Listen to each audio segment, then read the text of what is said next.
Assalamualaikum warahmatullahi wabarakatuh. Nama saya Faris Widodo. NIM J1 30205022. Saya di sini akan membuat video yang terkait penata laksanaan tugas saya, yaitu dengan kasus post stroke infark cerebri. Apa sih infark cerebri itu? Apa sih yang bisa menyebabkan stroke infark cerebri itu? Infark cerebri merupakan adanya penyumbatan atau pecahnya pada pembuluh darah pada otak. Penyebab penyumbatan dalam otak atau bisa terjadinya pecahnya pembuluh darah dalam otak ialah yang pertama ada aterosklerosis, ada trombosis, ada emboli, ada hiperviskositas dalam darah, lalu adanya pola hidup yang jelek. Baik, akan saya jelaskan satu persatu apa penyebab-penyebab yang bisa menjadikan seorang itu terkena stroke. Yang pertama adalah aterosklerosis. Aterosklerosis itu merupakan suatu penyumbatan pada pembuluh darah arteri pada otak, atau juga bisa pembuluh darah arteri itu mengalami kegangguan tersebut karena mungkin ada penyakit apa yang bisa membuat di otak mengalami penumpukan pembuluh darah tersebut. Yang kedua adanya trombosis. Trombosis merupakan adalah plak-plak dari darah lalu membentuk sumbatan pada pembuluh darah arteri yang ada di kepala. Yang kedua adanya hiperviskositas dalam darah.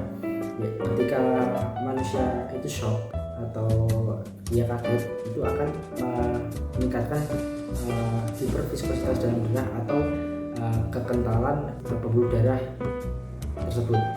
Yaitu ada lagi emboli. Emboli adalah merupakan zat yang berasal dari luar tubuh yang bisa dikategorikan yang pertama adanya gas-gas dari luar, lalu adanya lemak, adanya kolesterol dan lain-lain. Yang terakhir adalah pola hidup yang tidak sehat. Nah, pola hidup yang tidak sehat itu bisa menyebabkan penyakit-penyakit tersebut,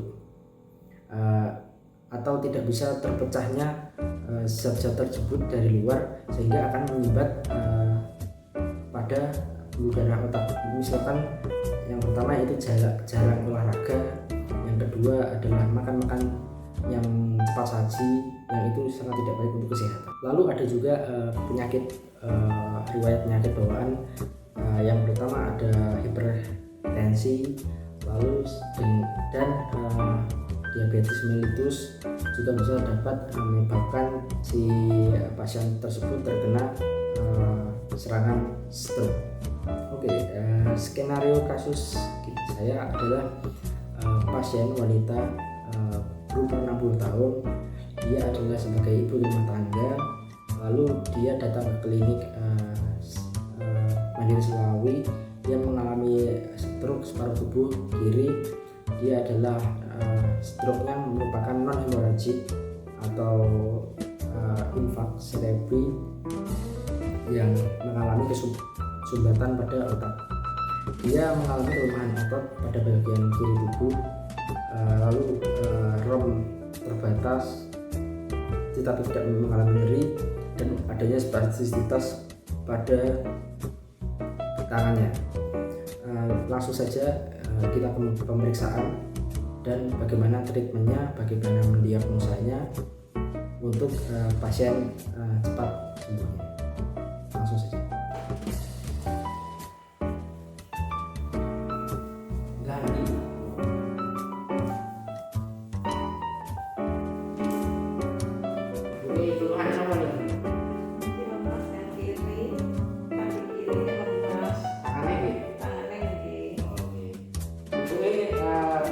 Udah berapa hari? Berapa lama mengalami? Udah setahun nih mas. Ibu umurnya gitu? 60. Kejadiannya habis Juhur sholat zuhur. habis sholat zuhur. Nggak salah lemas. Mungkin. Ini pun periksa dia tadi.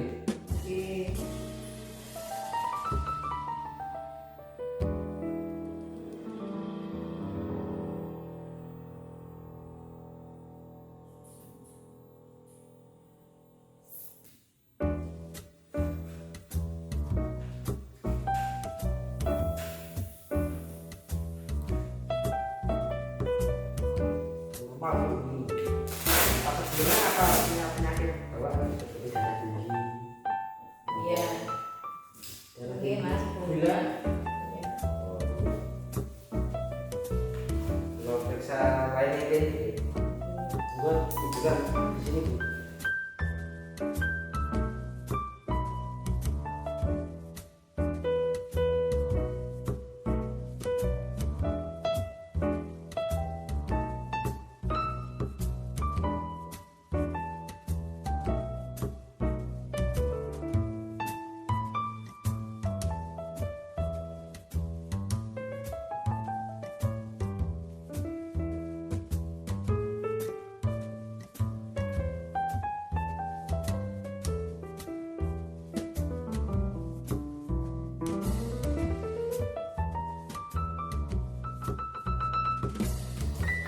Itu sisi ke depan untuk itu.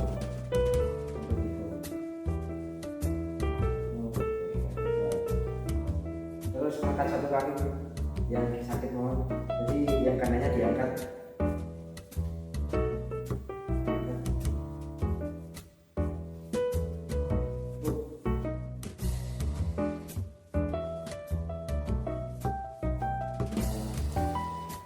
Ntar apa? Usaha angkat dulu ya. Angkat dulu sebentar.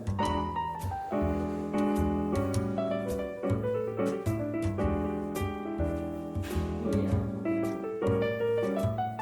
Terus ininya coba diangkat ininya aja dulu.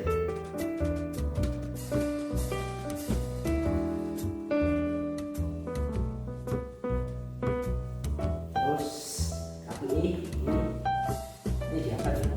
Ini usaha diangkat dulu.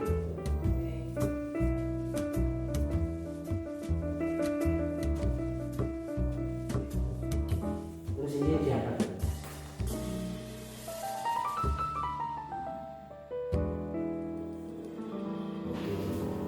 Ini nanti gini Bu, diangkat nanti. Dengan tangan yang sehat, yang kiri aja. Yuk, diangkat pakai yang kanan, tangan kanan. Terus kembalikan. Yuk, diangkat lagi. Lepas. Lepas sampai kembalikan. Kemudian, yuk diangkat lagi.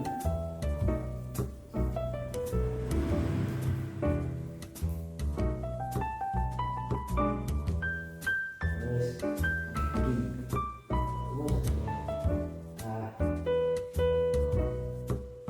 coba nanti digerakkan terus nanti saya tahan. Yuk, gerakkan. Terus stop. Stop. Pas.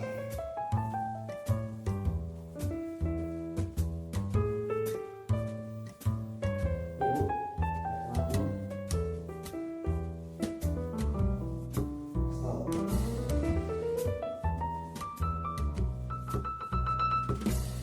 Gerakkan lagi.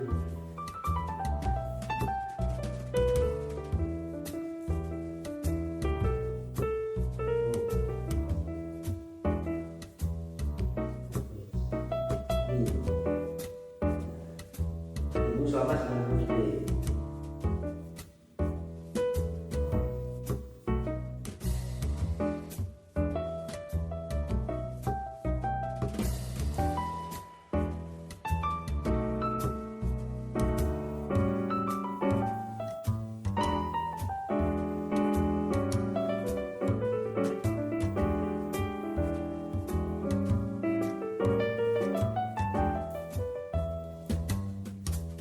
Fokus Bu. Terus balik lagi.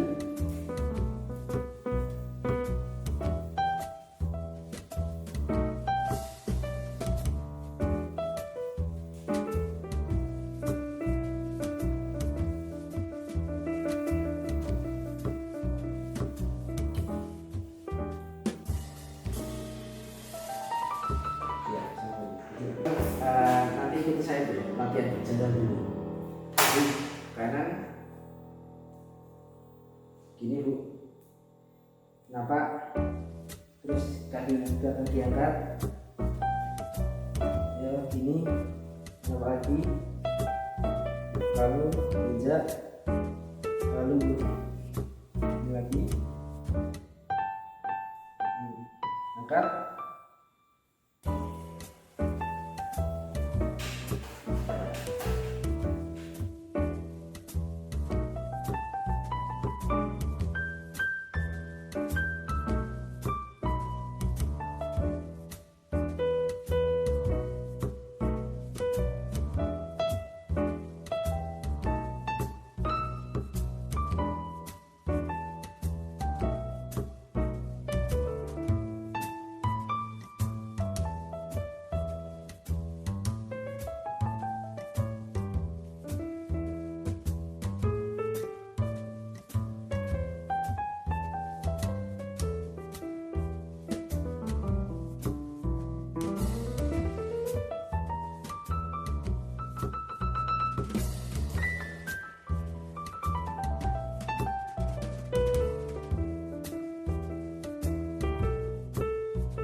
Baik, untuk evaluasinya menggunakan indeks Bartel untuk ADL-nya, activity daily life-nya. Ibu ini mendapatkan nilai sebesar 85, di mana 85 itu adalah nilai ketergantungan yang moderate, tidak bisa dikatakan ringan juga. Pada ibunya yang paling susah mengalami yaitu makan, kerapian, dan berpakaian.